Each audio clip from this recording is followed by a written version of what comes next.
ہمیں ماحول نے ایک ذہن دیا کہ تمہاری زندگی پیسے سے بنتی ہے، پیسے والا آدمی بہت بڑا ہوتا ہے، جس کے پاس پیسہ نہیں ہوتا وہ بہت چھوٹا ہوتا ہے۔ یہ ہمارا ذہن بنا، ماں باپ نے بنایا، استادوں نے بنایا، اسکول نے بنایا، کالج نے بنایا، یونیورسٹیوں نے بنایا، بازار نے بنایا، باہر میں بنایا، کھیتوں میں بنا، اسمبلیوں میں بس ایک چیز بنی کہ پیسہ اور عہدہ اور منصب اور سواریاں اور گاڑیاں، یہ ہماری زندگی کی بڑائی ہے، یہ نہیں تو ہم چھوٹے، یہ ہے تو ہم بڑے۔ جب یہ غلامی کا ذہن بنا تو ہر انسان پیسے کو معبود بنا کے سفر کرنے لگا، پھر اس کی راہ میں اگر سچ آیا اس نے توڑ دیا، نماز آئی اس نے چھوڑ دی، سنت آئی اس نے چھری چلا دی،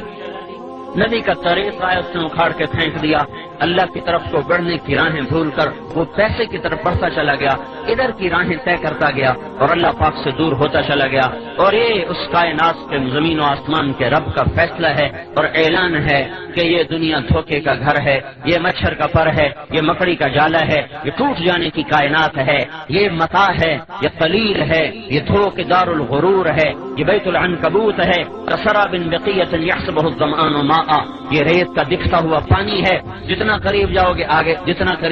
آگے تو دنیا کی دوڑ لگانے والے، وہ مال کو معبود بنا کر چلنے والے، وہ آہستہ آہستہ اللہ سے دور ہوتے چلے جاتے ہیں، اللہ کے حبیب سے دور ہوتے چلے جاتے ہیں۔ ان کے لیے سچ ایک بے معنی لفظ ہوتا ہے، صدق و امانت ان کے لیے مذاق ہوتا ہے، پاک دامنی اور تقدس ان کے لیے بے معنی الفاظ ہوتے ہیں، اللہ کا دین، اس کی شریعت، نبی کا طریقہ، اس کی سنت، یہ ان کے لیے بیکار الفاظ ہوتے ہیں۔ ان کی ڈکشنری میں ان الفاظ کا کوئی مطلب نہیں ہوتا، ان کے مطلب، ان کے مطالب، ان کے الفاظ، ان کی تعبیرات تمام کی تمام پیسے پر جا کر ختم ہوتی ہیں، وہ پیسے سے شروع ہوتی ہیں، پیسے پر ختم ہوتی ہیں۔ اس کے لیے وہ سچ سے ملے گا تو سچ بولیں گے، جھوٹ سے ملے گا وہ جھوٹ بولیں گے، عدل سے ملے گا تو عدل کریں گے، ظلم سے ملے گا تو ظلم کریں گے، رشوت سے ملے گا تو رشوت دیں گے، ڈاکے سے ملے گا تو ڈاکے ڈالیں گے، وہ اللہ کو ناراض کر کے ملے گا تو اللہ کو ناراض کریں گے۔ یہ انسان کا عمل اس کے ذہن کے تابع ہے، اور ذہن بدلنا بڑا مشکل کام ہے۔ تبلیغ کا کام ذہن سازی کا کام ہے، اور یہ اللہ کا فیصلہ میرے بھائیو، یہ اس مالک الملک کا فیصلہ ہے کہ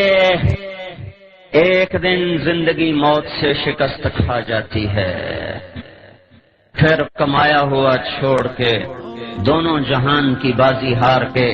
لوگوں کے کندھوں پہ اٹھا ہوا خاموش تصویر بنا ہوا، عبرت کا نشان بنا ہوا، اپنی کمائیاں اوروں کے سپرد کر کے، اپنے خوبصورت بنائے ہوئے گھر اوروں کے حوالے کر کے، چھپ کر کے جا کر اندھیر گھر میں، کچی کوٹھڑی میں، دھوکے کے گھر کو چھوڑ کر اندھیروں کے گھر میں جا کر مٹی کی چادر اوڑھ کے ایسے سو جاتا ہے کہ اس کی اپنی اولاد بھی بھول جاتی ہے کہ کوئی باپ تھا، کوئی اماں تھی۔ یہ بات طے ہے کہ موت نے زندگی کو شکست دینی ہے، روز ازل سے یہ فیصلہ ہے کہ جب زندگی اور موت ٹکرائیں گے تو موت کی جیت ہے، زندگی کی ہار ہے۔ وہ پہلوان ہو، وہ سکندر ہو، وہ ذوالقرنین ہو، وہ چنگیز ہو، وہ نبی یا ولی ہو، صدیق و شہید ہو، کافر ہو، مشرک ہو، ادنا ہو، اعلیٰ ہو، مہتر ہو، کہتر ہو، یہ بات طے شدہ ہے بھائیو۔ جب بھی زندگی اور موت ٹکرائیں گے تو اللہ کا اعلان ہو رہا ہے فلولا اذا بلغت الحلقوم،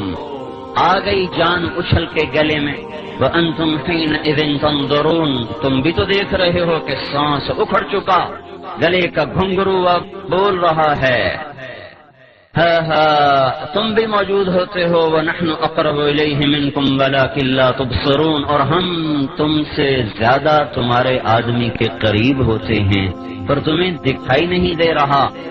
فَلَوْلَا إِن كُنْتُمْ غَيْرَ مَدِينِينَ، اب اگر تم کہا کرتے تھے پیسہ ہے تو سب کچھ ہے، پیسہ ہے تو سب کچھ ہے، پیسہ نہیں تو کچھ نہیں، بچاؤ اس کو، میں اس کو لے جا رہا ہوں، بچاؤ، ترجعونها ان کنتم صادقین، لاؤ دنیا کے سیم و زر ڈھیر لگا دو، انبار لگا دو، بچاؤ اس کو، تیرا رب موت کا پنجہ اس پہ گاڑ چکا ہے، لاؤ اسباب زندگی کو اور لاؤ اسباب حیات کو، سارے ٹوٹ جائیں گے اور مکڑی کے جالے کی طرح تار تار ہو کر بکھر جائیں گے، اور موت اپنے بے رحم ہاتھوں کے ساتھ اس کو اس طرح اٹھائے گی، پھر ایسے مٹائے گی کہ یہ حرف غلط کی طرح دنیا کی تاریخ سے مٹتا چلا جائے گا، اور انسانیت بھول جائے گی کبھی کوئی تھا، کبھی کوئی آیا تھا۔ اوروں کی تو کیا بات ہے، اپنی اولادیں بھول جاتی ہیں۔ میرے بھائیو، یہی اس دنیا کا آخری انجام ہے۔